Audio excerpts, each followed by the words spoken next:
Byron Real, abogado de Verónica Zarauz, esposa de Fernando Villavicencio, nos acompaña. Bienvenido, gracias por estar con nosotros. Buenos días, muchas gracias también. Después del allanamiento en el domicilio de Fernando Villavicencio, el asesor del asambleísta Clever Jiménez, la señora Zarauz presentó una denuncia ante la Defensoría del Pueblo. ¿Cuáles fueron, a juicio de su defendida, los derechos violentados la noche de ese allanamiento? Bien, la noche posterior a la Navidad se originó, hubo una diligencia judicial en la cual un grupo de 10 encapuchados fuertemente armados del GIR, pues ingresaron al domicilio de la familia Villavicencio Zarauz. Esto generó pues alrededor de 3 horas de terror que esta familia sufrió, y la composición de esta familia pues está integrada por 2 niños, uno de 1 año y medio de edad y el otro de 6 años de edad.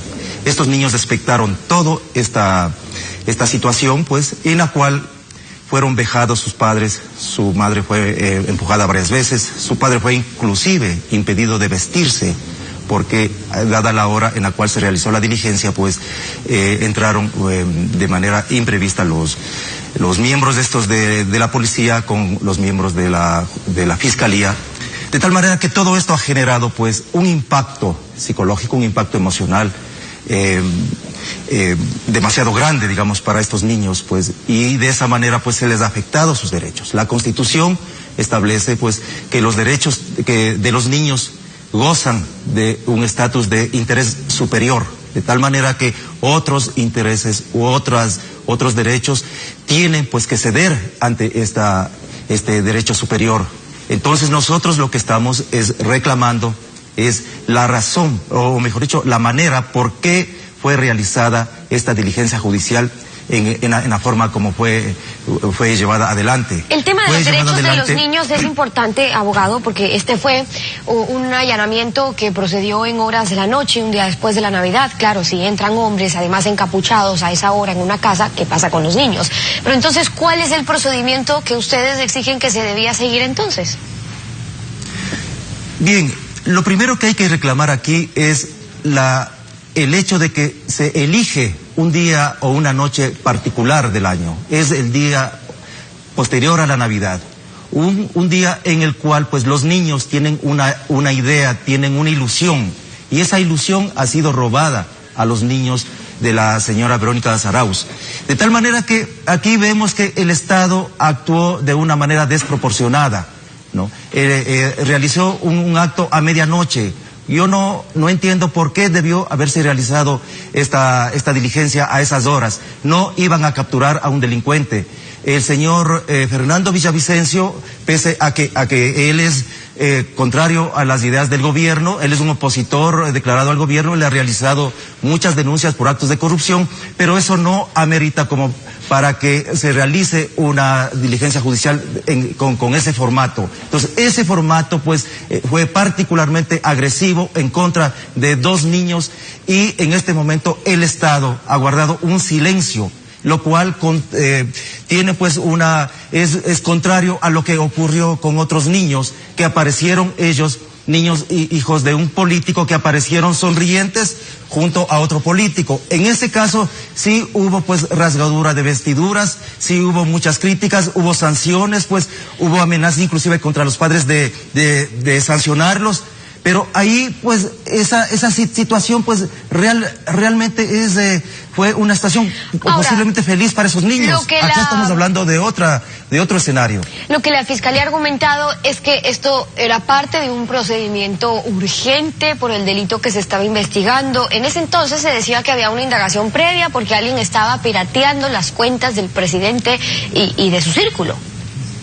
No había ninguna diferencia que la misma diligencia la realicen al día siguiente, o inclusive ese mismo día, pero en horas laborables, porque podían haber ido por la mañana, por la tarde, y entrada de una manera civilizada, golpeando la puerta, identificándose e indicando cuál es el tipo de diligencia que van a realizar. Pero llegar a medianoche es otra cosa. En los primeros minutos no entendió esta familia si se trataba de un asalto, que son más o menos comunes, y especialmente en esos días de la Navidad, Pues, y eso pues generó un pavor, un impacto.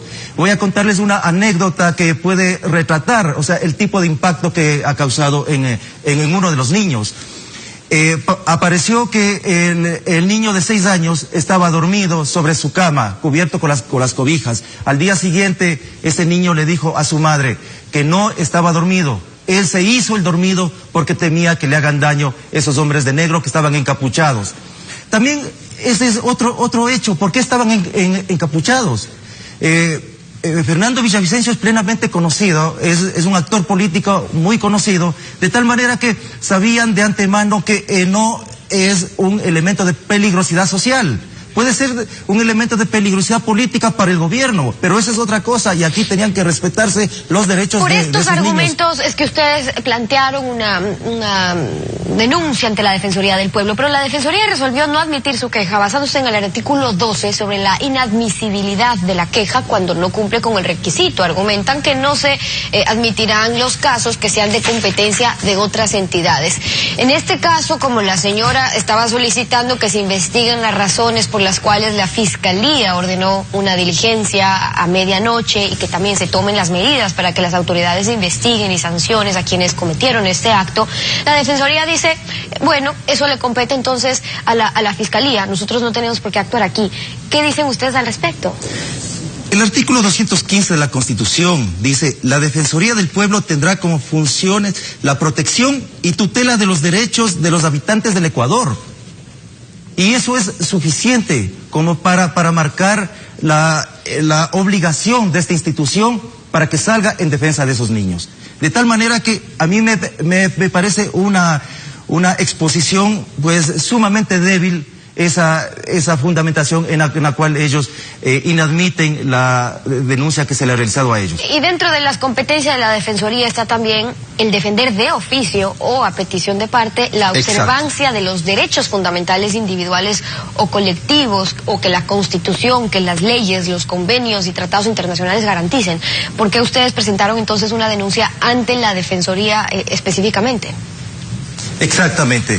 Y aquí nosotros creemos que la Defensoría está actuando de una manera congelada. No está entrando en el sistema neoconstitucional y peor aún garantista que la Constitución está imbuido de esos principios.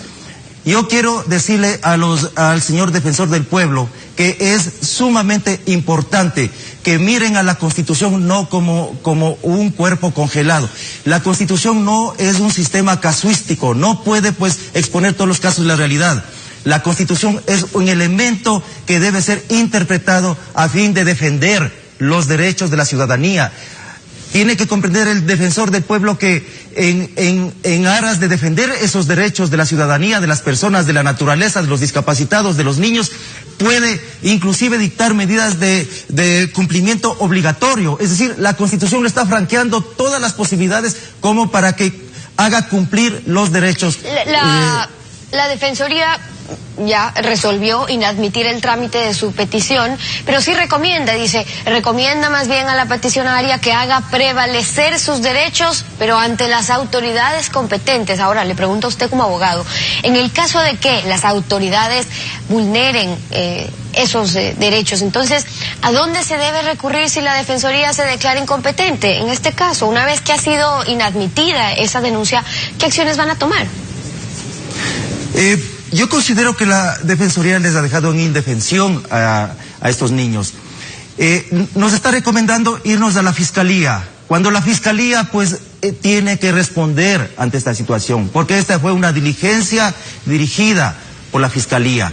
De tal manera que, ¿cómo vamos a ir ante el mismo ente que fue el agresor? Entonces yo no lo veo sentido en esta sugerencia de la... Byron Real es abogado de la esposa de Fernando Villavicencio, acompañándonos hoy aquí en Contacto Directo. Muchísimas gracias por haber estado con nosotros. Muchas gracias a usted.